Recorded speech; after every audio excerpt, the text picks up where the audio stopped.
Vítám vás u 3. dílu Viktora Kostrikina a jeho výpovědi o mimozemšťanech. Kdo neviděl předchozí díly, určitě se doporučuji podívat na mém kanále. Viktor Kostrikin je jedním z nejznámějších a prověřených kontaktérů UFO. Jeho kontakty potvrzuje mnoho předních výzkumných pracovníků, ufologů v Rusku i na celém světě. Viktor říká, dále mimozemšťané poskytli o sobě nějaké informace. Žijí ve velké hvězdné soustavě, přilehlé k naší galaxii. Mezi naší galaxií a jejich územím je průchod, kterým mohou cestovat. Palivem jejich vesmírných lodí je běžná voda, která se pomalu rozkládá a tak vytváří energii k pohybu obrovských lodí, jejichž struktura se podobá krystalům. Mimozemšťané v jejich zemi ve srovnání s námi žijí velmi dlouho. Pokud to porovnáme s délkou průměrné délky života na Zemi, tak délka našeho života se rovná přibližně 1 minutě života mimozemšťana, podle našeho vnímání času. Všechny pozemské civilizace jsou vystaveny katastrofálním škodám, souvisejícím s velkými cykly a rytmy kosmického charakteru. Vývoj mimozemské civilizace není ovlivněn podobnými faktory a je udržován pomocí znalostí. Nicméně cizince překvapuje, že pozemšťané, aniž by dožili až do velkého cyklu, se sami snaží zničit a zlikvidovat vše živé na planetě. Tohle jim vadí, přitahuje jejich pozornost a nutí je provádět stálou kontrolu nad procesy probíhajícími na Zemi. Když jsem ty informace vstřebal, řekl jsem, teď vidím vaši přízeň a není o ní pochyb, ale proč na Zemi existuje takové zlo? Do značné míry jsou lidé sami toho vinni. A kromě toho existuje i jiný svět, který však nevidíte. Je možné ho nějak vidět? Nyní ho uvidíš na vlastní oči. Nabídli mi, abych vyšel ven z lodi. Krajina vypadala jinak než při setkání. Údoly nebo rokle zde obklopovaly nádherné, nedotčené hory. Byla hluboká noc, blikaly hvězdy, které byly velké a jasné. Ukázali mi bokem kámen, na který jsem se pak posadil a oni odešli. Asi 10 metrů dál, přímo naproti mně, se najednou objevila ohromná postava, která, jak se mi zdálo, vypadala jako temný mrak. Připomínala lidskou postavu, ale nějak se vlnila. Aspoň to tak vypadalo. Obrazně řečeno, vypadala jako pytel s nohama, hlavou a rukama. Jak vznikla, jsem si nevšiml. Otočil jsem se směrem k lodi, která prostě zmizela, ale jak, jsem si také nevšiml. Temná bytost se na 2 nohách hrnula přímo na mě a natahovala dopředu strašné ruce. Strnul jsem. Tělo mi stuhlo.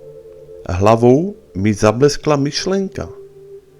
Mimozemšťané se ukryli nebo utekli, takže jsem zde na milost a nemilost vystaven tomuto monstru.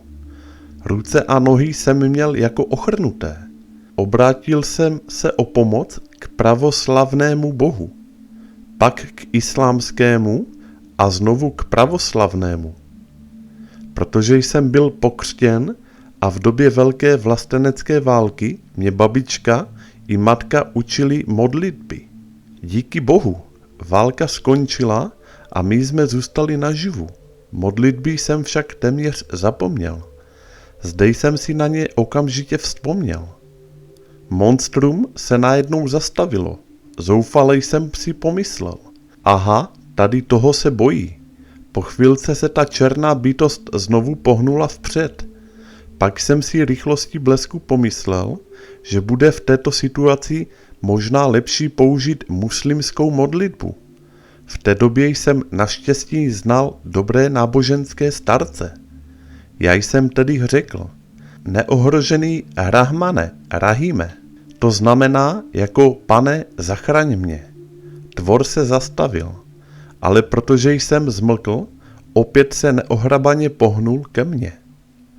Musel jsem udělat přestávku v modlení a už jsem nevěděl, jak dál. Neuvědomil jsem si, že obrácení se k víře je všemocný prostředek.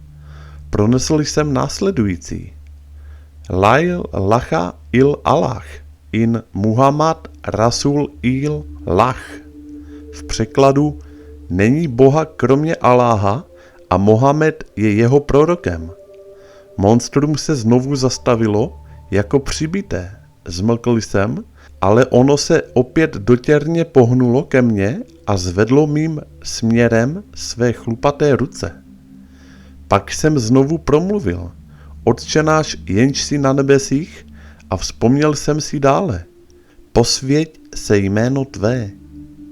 Najednou se vlevo nad zemí objevil jasný zářivý bod. Začal rychle stoupat vzhůru a když dosáhl velikosti pomeranče, tak se najednou rozplynul a vytvořil novou postavu, také jakousi bytost. Vyrostla do nadlidské, elegantní postavy, skládající se z jasného, nehasnoucího světla.